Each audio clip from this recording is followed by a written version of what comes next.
하나님 말씀은 사도행전 28장 17절에서 22절까지 우리 함께 읽겠습니다. 사도행전 28장 17절에서 22절까지 말씀입니다.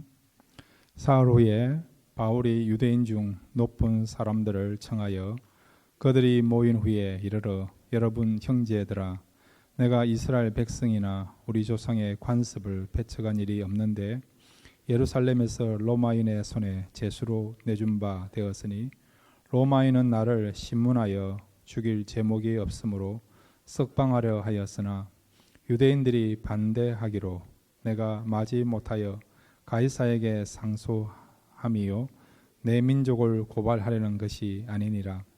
그러므로 너희를 보고 함께 이야기하려고 청하였으니 이스라엘의 소망으로 말미암아 내가 이 쇠사슬에 매인 바 되었노라.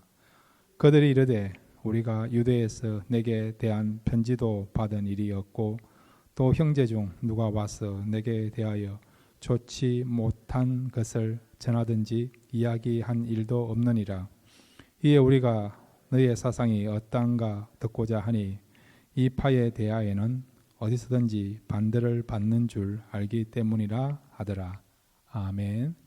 다시 한번 기도하겠습니다. 하나님, 이 밤에 말씀 듣기를 원합니다. 이 말씀으로 위로받게 해주시고 소망을 갖게 해주시고 또 하나님의 뜻을 알 수 있는 복된 시간 될 수 있도록 이 시간을 축복해 주시옵소서. 예수님의 이름으로 기도드렸습니다. 아멘.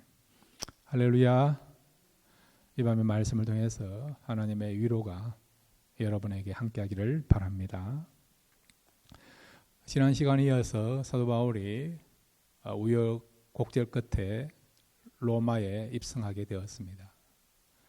그래서 지난주 이어서 이 로마에 입성하다 그 주제를 가지고 함께 교훈을 생각하도록 하겠습니다. 첫 번째로 한번 따라해 주시기 바랍니다. 이 땅에서도 위로가 있다. 예, 천국에서는 분명하고 완전하고 확실한 위로가 있을 거예요. 우리의 눈물을 닦아주고 상한 마음을 치유해 주시고 기쁨을 주시고 평안을 주시고 안식을 주시는 그런 완전한 위로가 우리가 천국에 들어갈 때 있을 겁니다. 천국에서 받을 위로를 사모하시기 바랍니다. 그러기에 우리는 소망 있는 사람이고 비전 있는 사람이고 내일이 기대되는 사람들입니다. 그런데 이 땅에서도 위로가 있어요. 자, 먼저 우리 고린도후서 1장 4절에서 5절을 같이 읽겠습니다.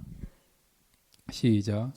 우리의 모든 환난 중에서 우리를 위로하사 우리로 하여금 하나님께 받은 위로로서 모든 환난 중에 있는 자들을 능히 위로하게 하시는 이시로다. 그리스도의 권한이 우리에게 넘친 것 같이 우리가 받는 위로도 그리스도로 말미암아 넘치는 도다. 아멘. 4절, 5절, 2절 속에, 2절 말씀 속에 위로라는 단어가 몇 번 나와요? 4번 나오죠. 4번 나오죠. 그만큼 우리의 삶 속에 하나님의 위로가 이 땅에서도 있다는 것입니다. 고난이나 환난, 때로는 시험, 고통이 우리에게 참 아픔을 주고 힘들게 하는 것이지만은 그럼에도 우리가 복음을 전하다가 환난을 당할 수 있고 또한 예수 믿는 것 때문에 불이익이나 억울함이나 또한 고통을 당하는 경우도 있지요. 그럼에도 우리가 신앙생활을 포기하지 않고 끝까지 신앙생활을 감당하고 또 하나님 주신 사명을 감당할 수 있는 힘은 어디냐? 고난 가운데, 고통 가운데도, 환난 가운데도 하나님의 크신 위로가 있기 때문에 이 위로는 우리가 당하는 고통을 넉넉하게 이길 정도로 그만큼 강력한 위로이기 때문에 이 위로 때문에 우리가 얼마든지 계속해서 복음을 전하게 되고 사역을 감당하게 되고 또한 예수를 믿는 사람으로 우리가 살아갈 수가 있는 것입니다. 그러므로 천국에서뿐만 아니라 이 땅에서도 우리에게 위로가 있는 것을 알고 위로를 바라보시며 살아가는 저와 여러분 되시기를 바랍니다. 사도 바울이 2년 6개월 만에 예루살렘으로부터 시작해가지고요. 2년 6개월 만에 로마로 입성하게 됩니다. 자, 그런데 지금 사도 바울이 로마로 들어온다는 이야기를 듣고 로마에 있는 그리스도인들이, 형제들이 사도 바울을 마중 나오고 있는 것을 보게 되죠. 그들이 왜 마중을 나왔겠습니까? 자, 오늘 성경 여러분, 사도행전 28장 13절부터 15절까지 우리 지난주 읽었던 말씀인데 다시 한번 읽겠습니다. 사도행전 28장 13절에서 15절입니다. 시작. 거기서 둘러가서 레기온에 이르러 하루를 지낸 후 남풍이 일어나므로 이튿날 보디올에 이르러 거기서 형제들을 만나 그들의 청함을 받아 이레를 함께 머무니라. 그래서 우리는 이와 같이 로마로 가니라. 그곳 형제들이 우리 소식을 듣고 아비오 광장과 트레이스 타베르네까지 맞으러 오니 바울이 그들을 보고 하나님께 감사하고 담대한 마음을 얻느니라. 아멘. 바울이 왜 감사하고 담대한 마음을 얻었을까요? 이 형제들을 통해서 자기를 마중 나온, 자기를 영접하러 나온 그 형제들을 통해서 위로를 받은 겁니다. 하나님은 직접 우리에게도 위로하세요. 마음의 평강을 주시고 마음을 만져주시고 기쁨을 주시는, 직접적으로 하나님께서 우리에게 위로해 주시지만은 근데 대부분 경우는요, 사람들을 통해서 하나님께서 위로를 해 주시는 경우가 너무 많아요.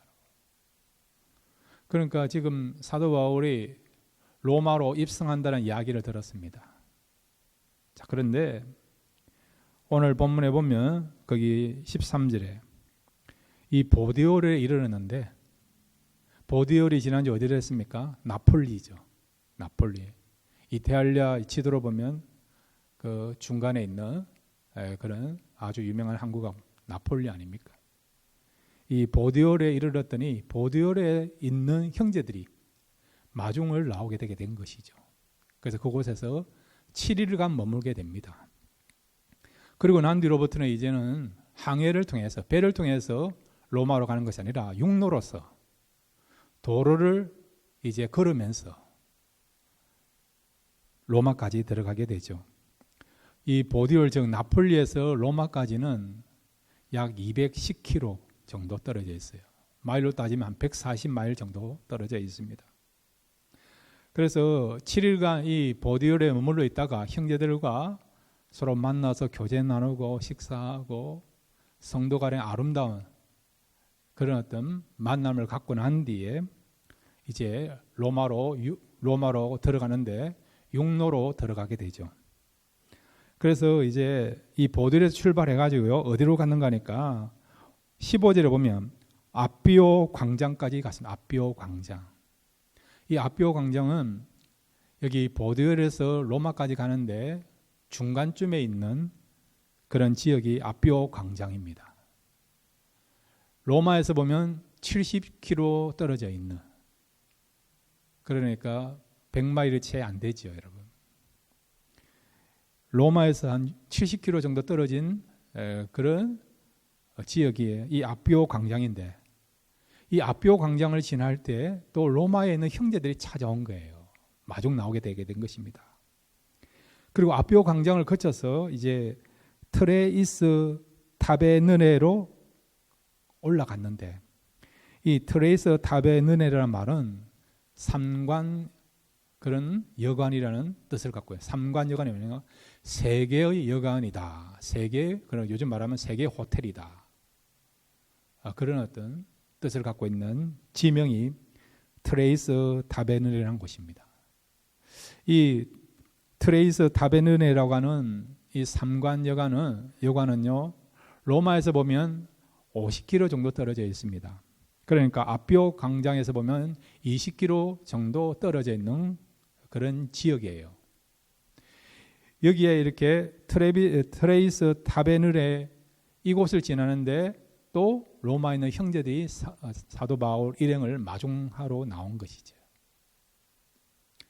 그러니까 여러분 로마로 이제 가는 과정 가운데 보디엘에서도 믿는 형제들이 사도 바울 일행을 마중하러 나왔고 뜨거운 영접을 해줬고, 그리고 아비오 광장에서도 또 로마에 있는 형제들이 와서 사도 바울 일행들을 위로하고 격려해주는 그런 일이 있었고, 그 다음에 트레이스 타베르네에 이르를 때도 또 다른 로마 교회 형제들이 나와서 사도 바울 일행들을 맞이해주고 환영해주고 또한 사랑을 나타내는, 또 사랑을 받는 그런 일이 일어나게 되게 된 것이죠. 그래서 사도 바울이 이런 형제들의 그런 영접과 환영, 사랑의 그런 어떤 손길을 통해서 하나님께 감사하고 큰 위로를 받고 격려를 받는 일이 일어나게 된 것을 보게 되죠. 그러므로 여러분, 하나님께서 우리가 살아가는 가운데 주님을 위하여서, 교회를 위하여서, 복음을 위해서 헌신하고 사역할 때에 때로는 낙심되기도 하고요, 때로는 힘이 빠지기도 하고, 때로는 아픔도 있지만은 그럼에도 불구하고 그런 어떤 아픔과 고통을 이길 수 있는 것은 그런 것을 넉넉하게 이길 수 있는 하나님의 위로가 있기 때문에, 그래서 그 위로를 경험하면 우리가 얼마든지 이 위로를 통해서 힘을 얻고 새로운 마음을 가지고 주님의 교회를 섬기고 또한 복음을 전하고 사역할 수 있는 그런 역사들이 나타나게 될 줄로 믿습니다. 이 땅에서도 하나님의 크신 위로가 있는 것을 알고 그 위로를 경험하고 계속해서 주님의 나라를 위하여서, 복음을 위해서, 사역을 위해서, 또 사명을 위해서 전진할 수 있는 그런 저와 여러분 되시기를 바랍니다. 두 번째로 여러분, 사도 바울이 이 로마에 입성하게 되는데 로마에 입성하는 이 일을 통해서 우리에게 주시고자 하는 귀한 교훈이 있습니다. 한번 따라해 주시기 바랍니다. 하나님의 방법은 다양하다. 예.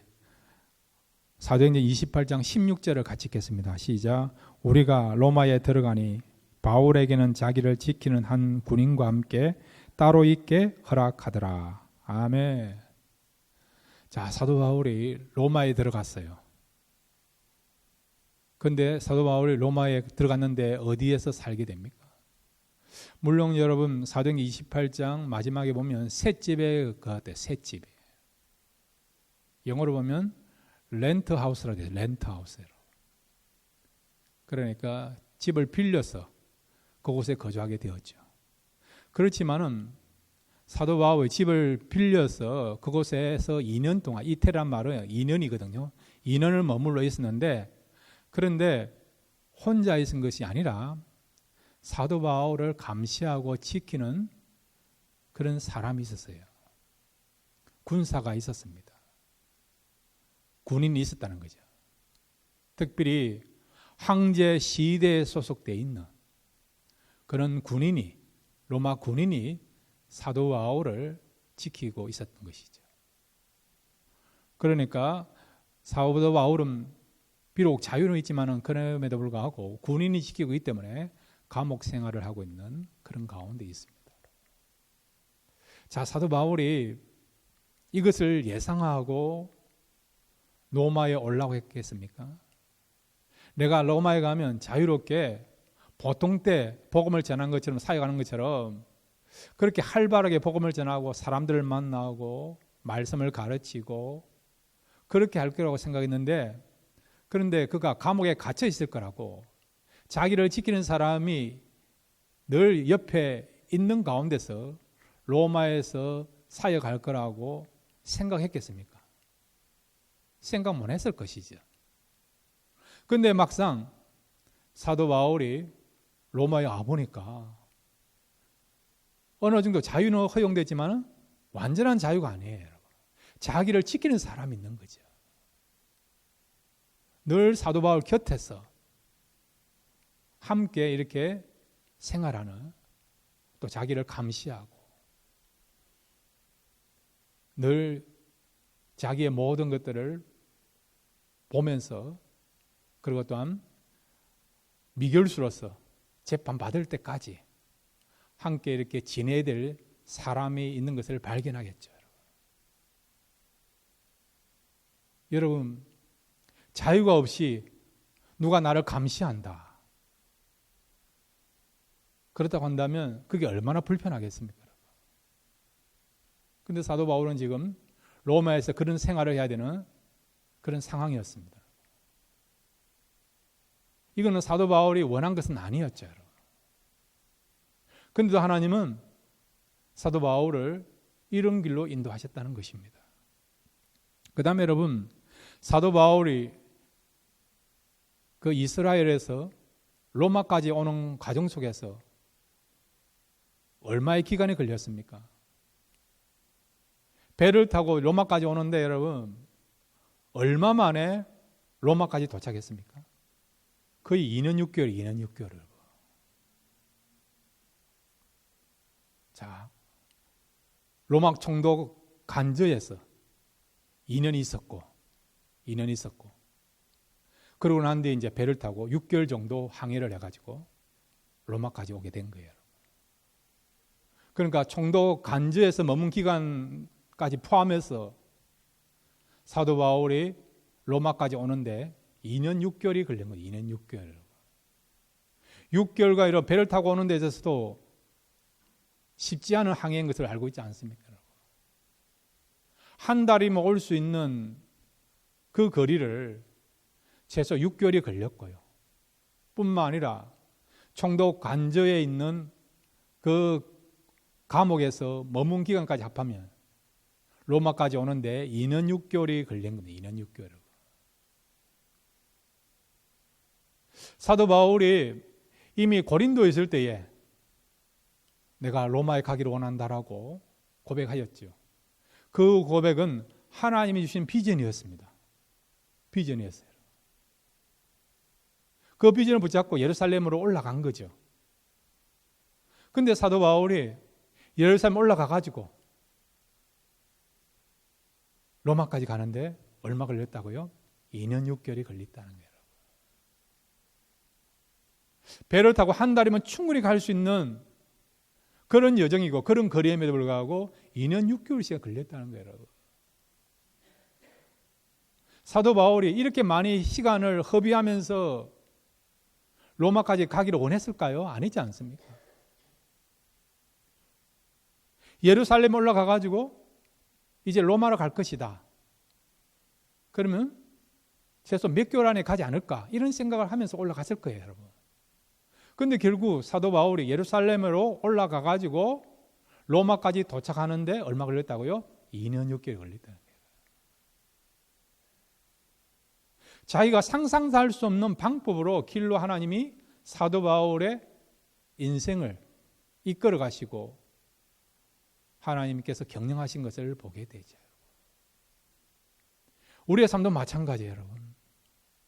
여러분이 기도하지만은 여러분이 원하는 대로 기도가 다 응답되는 경우도 있지만 어떤 경우는 여러분이 원하는 대로 기도가 응답되는 것이 아니라 여러분이 전혀 원하지 않는 방향으로 기도가 응답되는 경우도 많이 있지 않습니까? 여러분은 소원을 하지만은 그럼에도 불구하고 여러분이 원하는 방향대로 소원이 이루어지는 경우도 있지만은 도저히 여러분이 생각지도 못했던 그런 방향으로 여러분의 꿈이, 여러분의 소원이 이루어지는 경우도 얼마나 많이 있습니까? 올해가 여러분 2023년도 아닙니까? 2023년도 1월 달에 나름대로 계획을 가졌을 거예요.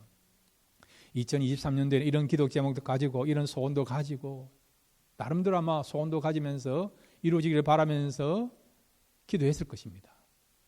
그런데 여러분 이제 올해 해를 마감하는 시점에서 여러분이 원하는 방향으로 기도가 응답되었고 원하는 방향대로 여러분의 소원이 이루어졌습니까? 그런 것도 있지만은 전혀 다른 방향으로 기도가 응답되고 다른 방향으로 여러분의 소원이 이루어진 것을 알고 있지 않습니까? 하나님의 역사하심이 그렇다는 거예요, 여러분. 사도 바울은 몰랐어요. 왜 로마에 오는데 시간이 그렇게 많이 걸렸는지. 그 다음에 로마에 오기는 왔는데 자유몸이 아니고 이렇게 자기를 감시하는 사람이 붙어서 이런 로마 군인과 함께 신앙생활이 되는 건지 함께 생활해야 되는 건지 잘 몰랐어요. 그런데 그가 로마에 와서 알게 된 것이죠. 하나님의 경영하심과 하나님의 뜻을 알게 되었습니다. 그래서 사도 바울은 빌립보서 1장 12절과 13절 이렇게 고백하고 있습니다. 빌립보서 1장 12절 13절 같이 읽겠습니다. 시작. 형제들아, 내가 당한 일이 도리어 복음 전파의 진전이 된 줄을 너희가 알기를 원하노라. 이름으로 나의 매임이 그리스도 안에서 모든 시대함과 그 밖에 모든 사람에게 나타났으니. 아멘. 오히려 내가 매이게 되므로 감옥에 있는, 특별히 나를 지키는 이 시대의 사람, 로마 군인에게 복음을 전하게 되게 된 거예요. 사도 바울을 이렇게 감시하고 지켰던 이 로마 군인들은 어떤 군인들이냐? 황제 직속의 황제 경호를 맡는 시대입니다. 나중에 여러분 황제 시대가 얼마나 권한이 막강한가? 황제를 폐위하고요, 자기들이 원하는 황제를 세울 정도로 그렇게 막강한 권력을 가진 사람들이 황제 시대였습니다. 그러니까 사도 바울이 황제 시대에 속해 있는 이 로마 군인에게 복음을 전한 거예요, 여러분. 그랬더니 그 사람들이 복음을 듣고 또 다른 사람이 복음을 전하게 되게 된 것이죠. 이 황제 시대는 여러분 나중에 귀족들입니다. 귀족들이에요. 나중에 로마의 그 귀족들이 복음을 듣고 놀라운 변화가 일어났죠. 나중에 로마의 황제까지 복음을 받아들이고 기독교를 인정하게 되었죠. 그래서 사도 바울이 로마의 감옥에 갇힌 시점에서 250년 뒤에 콘스탄틴 황제 때 기독교가 로마의 공식적인 종교로, 인정하는 종교로 허락을 받았고요. 그리고 사도 바울이 로마 감옥에 갇힌 시점에서 300년 뒤에는 아예 로마에 여러 종교가 있지만은 그럼에도 불구하고 기독교를 로마의 국교로 인정하는 그런 일이 벌어졌죠. 그러니까 이 로마를 통해서 유럽이 복음화되고 또 미국이 복음화되고 심지어는 우리 한국, 아시아까지 복음화되는 일이 일어났죠. 그러니까 사도 바울을 로마에 이렇게 감옥에 갇히게 한 것은 어떤 뜻입니까? 전 세계를 복음화하는데 하나님이 사용하신 것이죠. 사도 바울이 로마의 감옥에 갇힘으로 인해서 그곳에서 사도 바울이 쓴 성경의 절반이 쓰여진 장소가 로마 감옥이었습니다. 로마 감옥이었어요. 그러니까 사도 바울은 로마에 가지만은 감옥에 가질까 생각도 못 했죠. 로마에 가지만은 긴 여정을 갈 거라고 생각도 못 한 것이죠. 그런데 하나님은 다른 방법을 통해서 사도 바울 인생을 이끌어 가셔서 하나님의 방법을 통해서 오히려 전 세계가 복음화되고 많은 영혼들이 하나님께 돌아오는데 사도 바울을 사용하신 것을 보게 되는 것입니다. 저와 여러분의 인생도 마찬가지예요. 여러분 지금 어떤 기도 제목을 갖고 있고 어떤 소원을 갖고 있고 남은 생에 어떤 꿈을 갖고 있습니까? 저는 말씀드리면 여러분의 기도가 하나님 뜻에 맞는 기도가 되기를 바랍니다. 여러분이 갖고 있는 꿈이 하나님의 뜻하고는 상관없는 꿈이 아니라 하나님의 뜻에 맞는 그런 여러분의 꿈이 되기를 바라고 그런 꿈을 꾸시기를 바랍니다. 그렇지만 여러분, 하나님께서 우리의 삶을 이끌어 가시는 방법은 다양해요. 처음에는 우리는 잘 몰라요. 하나님, 내가 원하는 것은 이거였는데 왜 이렇게 인도하십니까? 왜 이것을 주십니까? 라고 때로는 하나님에 대해서, 하나님의 그런 어떤 인도하심과 경영하심에 대해서 우리가 이해를 잘 못하고 때로는 하나님에 대해서 원망하고 불평한 경우도 있지 않습니까? 그러나 여러분, 하나님은 모든 것들에 대해서 합리과 선을 이루게 하시고 우리에 대한 전문가이기 때문에 우리를 가장 정확한 의의 길로, 생명의 길로, 구원의 길로, 축복의 길로, 귀하게 쓰임받는 길로 이끌어 가십니다. 그러니까 하나님께서 우리의 삶을 이끌어 가시는 방법이 다양하다는 것을 인정하시고 날마다 하나님 뜻에 맞는 삶을 살아가시는 저와 여러분 되시기를 바랍니다. 세 번째로 사도 바울이 이 로마에 입성하는 이 내용을 통해서 우리에게 주시는 귀한 교훈이 있습니다. 한번 따라해 주시기 바랍니다. 사랑하면 복음을 전해야 한다. 사랑하는 사람들에게 뭘 해야 된다고요? 복음을 전해야 된다. 복음을 전해야 된다. 왜? 그것이 가장 큰 축복이 되고 가장 큰 선물을 줄 수 있는 거기 때문에. 사랑하는 성도 여러분, 우리가 사는 사람들에게 뭔가 해주려고 하지 않습니까?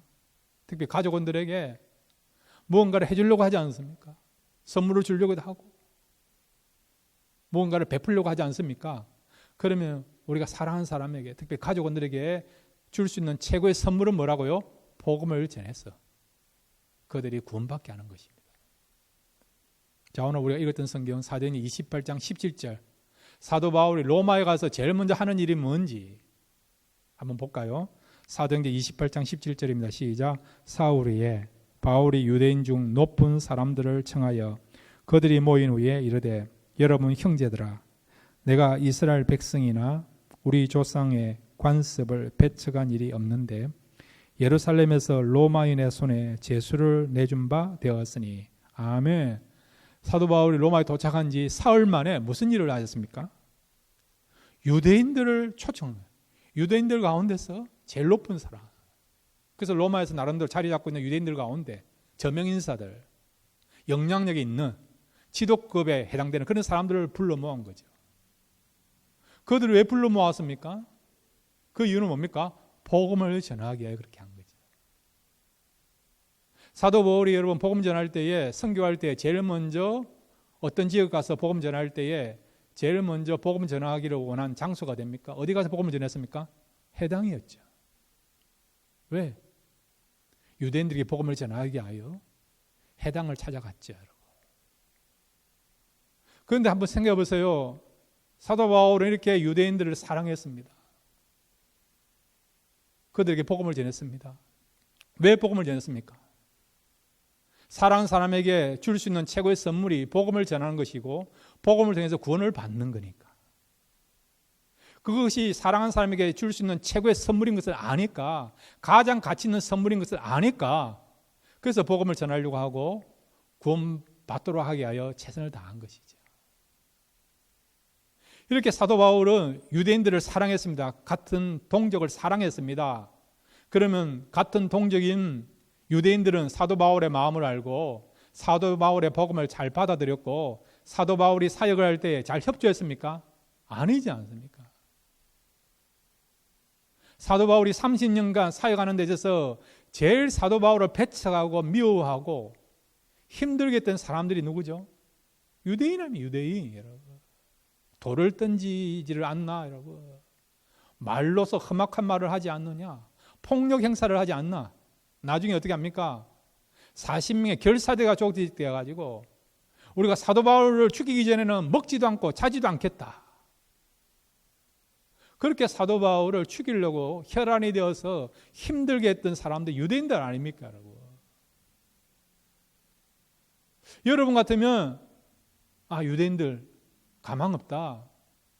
이렇게 나에 대해서 배척하니까 하나님께 올려드리고 나는 이방인들에게 복음 전하겠다. 그럴 수 있는 거 아니에요, 여러분? 한두 번도 아니고, 여러분. 계속해서 복음을 전해도 배척하고 힘들게 하고 나를 죽이려고 한다 그러면 여러분 어떤 마음 듭니까? 이 사람들은 가망이 없는 사람이다.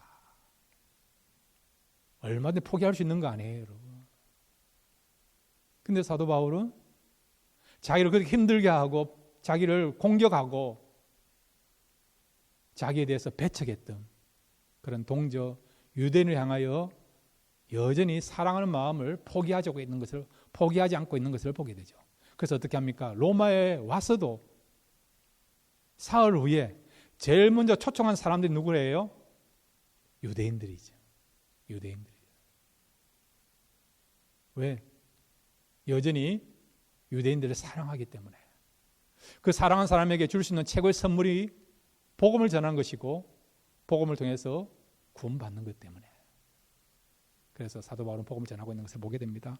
사도 바울이 유대인들을 얼마나 사랑하는지 로마서 9장 3절에 이렇게 말씀해 주고 있습니다. 로마서 9장 3절 우리 함께 읽겠습니다. 시작. 나의 형제 곧 굴육의 친척을 위하여 내 자신이 저주를 받아 그리스도에게서 끊어질지라도 원하는 바로다. 원하는 바로다. 뭘 원합니까? 그들이 복음을 듣고 구원받는다는 거예요. 만약에 자기 동족 유대인들이 복음을 듣고 구원받는 일에 조건이 필요하다면, 희생 제물이 필요하다면 내가 희생 제물이 되기를 원한다는 겁니다. 내가 하나님의 저주를 받는다 하더라도, 그리고 내가 그리스도에게 끊어진다 하더라도, 여러분 그리스도에게 끊어진다는 말이 뭡니까? 지옥 간다는 거예요. 지옥 간다는 거예요. 사도 바울이 지옥 갈 일이 없지만요, 여러분. 그럼에도 만약에 유대인들이 다 구원받고 하나님 백성 되는데 조건이 필요하다. 누군가가 희생 제물이 되어야 된다. 그렇다 한다면 내가 희생 제물이 되었으라도 어떻게 해요? 나의 모든 동족이 구원받기를 원한다. 그 고백을 하고 있는 것이죠. 그리고 이 고백이 거짓이 아니고 사실이란 것을, 내 마음이 진심이란 것을 하나님이 아신다라고 그렇게 고백하고 있는 것을 보게 되죠. 마치 여러분 모세가요, 이스라엘 백성들이 금송아지를 만들어서 우상 숭배할 때에 하나님이 노하셔서 내가 이 백성들을 다 썰어버리겠다. 그리고 모세 너 하나만 살려주겠다. 그렇게 했을 때 모세가 뭐라고 하나님께 답변합니까? 하나님이여 그렇게 하지 마옵소서. 이 백성을 사해달라고. 이 백성을 사해주는 데 있어서 만약에 희생제물이 필요하다면 나의 이름이 생명책에서 제하여 주옵소서. 그렇게 해서라도 이 백성을 사해줄 수 있다고 한다면 그렇게 하라고 하나님께 고백하지 않습니까? 지금 사도 바울과 똑같은 심정이에요. 내 심정을 하나님께서 아신다라고 고백하고 있는 것이죠. 정말 영혼을 향한 안타까워하고 불쌍히 여기는, 진정으로 사랑하는 마음을 가지고 있는 사람이 사도 바울인 것을 알 수 있는 것이죠. 여러분이 사랑하는 사람도 있지 않습니까? 가족원들이 있고 또 친척들도 있고 성도들도 있고. 성도들은 그래도 여러분 복음을 듣고 구원받은 백성이라고 할 수 있지만, 그러나 여러분의 가족원들 가운데 아직도 복음을 믿지 않는 사람도 있지 않습니까? 여러분의 형제들 가운데, 친척 가운데 여전히 복음을 받아들이지 않는, 배척하는 그런 형제들이 있고 친척들이 있지 않습니까? 또 이웃들이 있지 않습니까? 또 여러분이 알고 있는 친구들이 있지 않습니까? 그분들을 사랑한다 한다면 그 사랑하는 사람에게 여러분이 줄 수 있는 최고의 선물은 무엇입니까? 바로 복음을 전해서 그들이 예수를 믿는 것입니다. 사도 바울이 그의 동족에게 복음을 전하여 그들이 예수 믿도록 하는 것이 가장 큰 선물인 것을 알고 그들을 행한 것처럼 저와 여러분도 이런 마음을 가지고 우리가 사랑하는 사람에게 복음을 전해서 그들이 예수를 믿음으로 구원의 반열에 들어서고 진정 하나님의 백성이 될 수 있도록 그 일에 최선을 다할 수 있는, 그들에게 복음을 전함으로 가장 아름다운 사랑을 표현할 수 있는, 그 자리에 설 수 있는 저와 여러분 되시기를 주님의 이름으로 축원드립니다.